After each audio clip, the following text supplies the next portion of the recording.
In today's video, we're going to be talking about why I think the Corvette C8 is the ultimate sports car, with supercar performance and looks. The price tag, however, makes this a sports car, and the Corvette nameplate will never really be accepted in the supercar world. It should, but it won't. So, to start the video, as always, 6.2-liter V8 cold start. You don't get many 6.2-liter V8. Before we get going, I'm going to talk about one of the biggest underrated things about this car, the fuel economy. I've been in a lot of traffic, so 17.7 is not too great, but overall, 18.8 miles per gallon on the trip. As you can see, it's only an average speed of 27.3, so that's not all highway. On the highway, you're getting 30 with V4 mode. Cylinder deactivation is controversial. I'm not a huge fan, but it does have a huge impact, and you can see that. 18.8 miles per gallon lifetime. That is unbelievable. One of the things this car gets flack from, especially from Corvette enthusiasts, is the squircle. This is my favorite wheel on any production car. This wheel is amazing. It might not look the best, even though I do think it looks really cool, especially with these added carbon fiber bits, but it is absolutely perfect for cornering. It's such a good feeling. And really, this controversial deck looks great too. The interior on the C8 is so much nicer than past generation. As great as that dual clutch is, the biggest improvement from the C7 in the C8 to me is the handling. I mean, just look at how effortlessly it eats up corners. Not going fast, but just, it's so flat. Unbelievably so.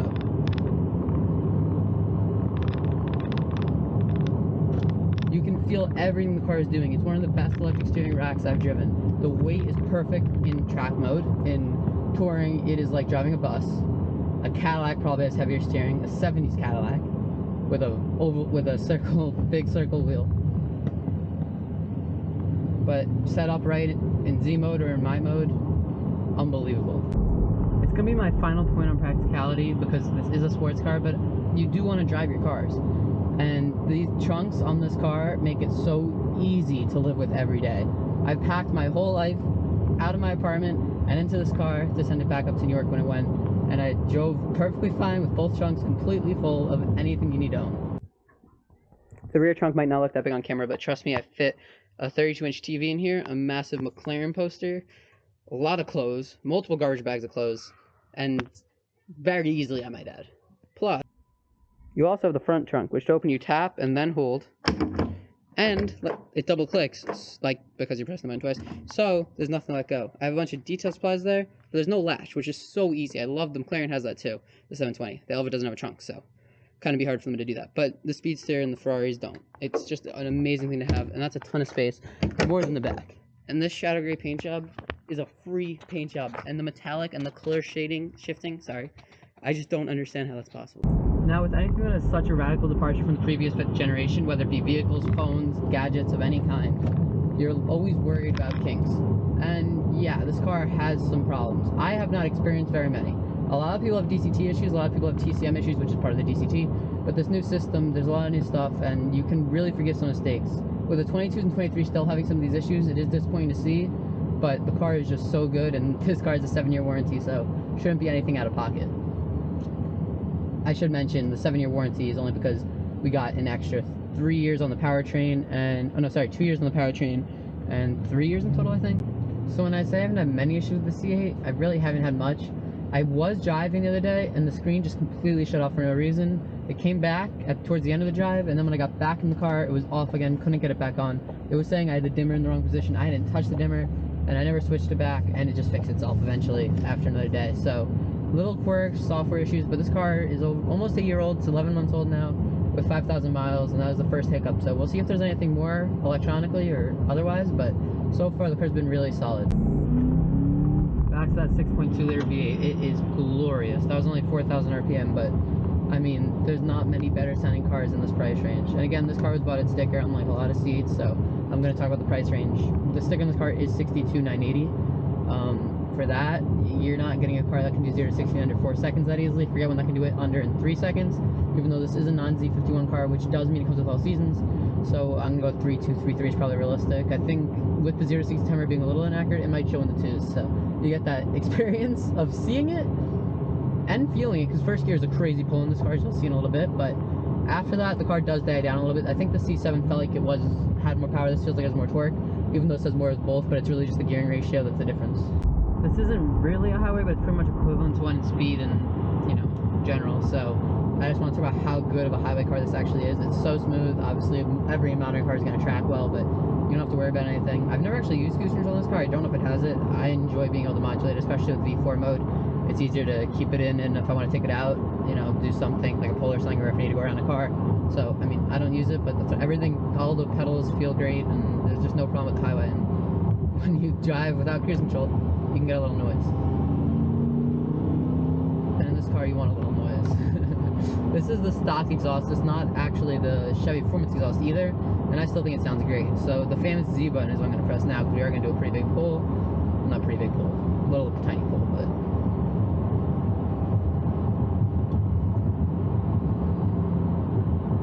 I just adore this car. And the DCT is, when it's working, so good, and I've never had it not working. The weird thing with this car is the Chevys in general are known to burn oil for braking.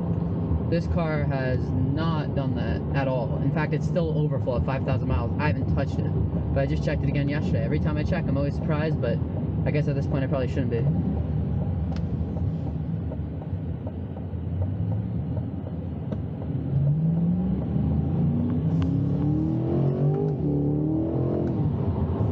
That sounds so good. I didn't really hit the gas because there is a cop behind me, but it just sounds so good.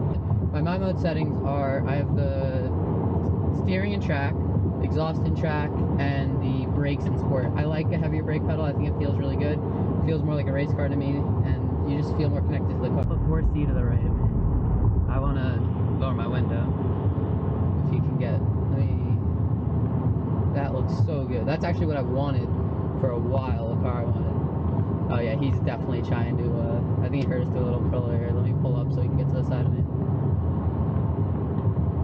How flat this car handles turns is nothing compared to a carbon tub car like that. He's gonna pump through. Sounds good for, what is it, a 1.8 liter 4-cylinder? Love that car in red. I know it's a little boring launch spec, but I have never seen one on the road in New York. Ever. So this guy's gonna go around the outside in the Civic while I'm going 20 over the speed limit. In Mexico, obviously. I don't know if you guys can still see that 4C, but those taillights are so cool. The 4C Spider's cool, but I think the Coupe is so much cooler, and the values have gone up like crazy. You used to be able to find a high mileage car in the high 30s. That is history now, and I mean, I guess that's with every sports car right now, or any car in general. When I had my C7, I was trying to convince myself not to sell it when prices went up to get a C8. One, I thought I couldn't get a C8 for sticker. I thought that'd be an impossible dream, but thanks to Hendrick Chevrolet, it happened. But also the weighted advantage is what I was really trying to psych myself out of, because this car weighs a solid 250 pounds more than the C7, and that's a lot, and it doesn't really make too much sense why the GCT does not add that much weight over a torque converter auto that was in the C7 or a manual. And you know, I mean, it's heavier, but it being a mid-engine obviously makes it more balanced, but the way it handles is just completely 10 times better than the C7. I mean, any turn you want to put it into, it goes. Engine note, obviously very similar. I think it's a little less raw and mechanical, but it's fine-tuned. I don't know if it's a little fake noise, but it sounds so good. But again, around the turn, it's just the chassis is perfect. Now just listen to that V8. That sounds unbelievable. That was redline. And if you hear a little, like, boost noise at the end there, I have no idea what that is. I've never heard that, and I've heard the past few times I've done it right there. I guess there's a little less grip on the road right there, but it's not tire noise. It's when it's letting off. It's like, it sounds like an engine overheating, which it's not. The car's at 187 degrees, and that wouldn't make any sense either way, but it's just, I don't know what that noise is, but it's a cool noise, but it's a little scary. It kind of sounds like a boost leak, which obviously is not possible. An exhaust leak's possible. Don't think that's what that is, but an exhaust leak is possible. I just think this car sounds so good. And this is kind of where you can wring its neck a little bit.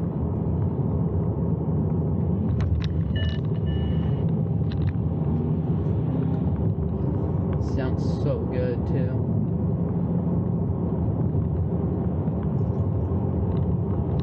I mean, public roads you have your limit, but you can never meet this car's limit. You always feel like, I feel a lot safer in this at you know, going over the speed limit than I do if I drive a Jeep under the speed limit on this road, or not even a Jeep, even a sedan. But this car is not exactly an autocross car, but on a tight little driveway, it still absolutely grips. What did Clarkson say? It's like a terrified toddler gripping onto its mom's leg. It doesn't let go. I love this car. I didn't press a button. It went on to the performance thing. Now I have my G meter because I was going down the driveway. I don't know if you guys could see what G's I was pulling, but I'm kind of curious. It came up 0 to 60 timer first. I guess it was after doing that pull, it just automatically came up, but I was very clearly on my trip odometer before. What is this thing talking about? It's saying I'm hitting something in the back. I have at least 10, 12 feet. That's interesting. Like, it's literally giving me a red exclamation point. Okay, when I say glitchy electronics, I do mean it. People have experienced it, and so I guess I'm starting to, unfortunately. Now that we're back, I want to show you guys some more of what's really great about this car. I mean, this is the Android Auto, everything works so well. I've never used the Wi-Fi hotspot. I don't think it works if you don't have my Chevy, or whatever they call it. But here are the performance screens. You can go from G-forces to the 0 to 60 timer that I talked about before, lap timer, which you need on the street so badly. Okay, why is it not moving? Audio, I've never turned the radio on in this car. Engine oil life 4%. That's not the oil's like going it's not mileage, it's just time. I have an appointment for the 19th, so it's before the car's even a year old anyways. And the DCT filter will be done too because we're getting closer to 7,500 miles and I'm going to be way there before next year. Yeah, that's basically just the maintenance slides. But yeah, there's a little less configuration than the C7, like regarding the screens, but you can change everything more because it's all digital, unlike the C7, which was partially digital. One thing I forgot to mention about the C8 is one of the best features it has is its ride quality. The only cars that I think ride better in this world are McLarens, and they have that crazy trick suspension where it's independent on each corner, and this can almost rival that somehow. Yes, it's not all seasons, but it's also on run flats, so that kind of negates the advantage that you get. Forgetting price point, when you think of the numbers, 2.8 or 2.9 seconds, 0 to 60, depending on who you ask, the 0 to 60 timer will say 2.8. Reality is probably 2.9. But 490 horsepower. This doesn't have the sport exhaust or the Z51 pack, so 490 horsepower, 460 pounds-feet of torque. Where are you getting that? Forget money. Where are you getting that? You have to start. Oh, and by the way, mid-engine. All you can get that on is a McLaren, a Ferrari, or a Lamborghini. One great thing I forgot to mention about the C8 while driving is the ground clearance for a supercar, which this should be, but I guess not classified as. That is huge. I think it's 4.6 or 4.8 inches. Actually, it's 5.2. It's 5.2. This and the C7 are technically 5.2, but if you can see those little aeroplanes underneath, the C7s are much more exaggerated and very low, so you hit on every bump. Speed bumps are completely impossible in that car. In this car, they're easy. You just gotta slow down. And where this car was in Florida, there were speed bumps everywhere. So, very appreciative of the extra ride height. And, you know, with potholes, it's a big deal too. So, thanks, Chevy.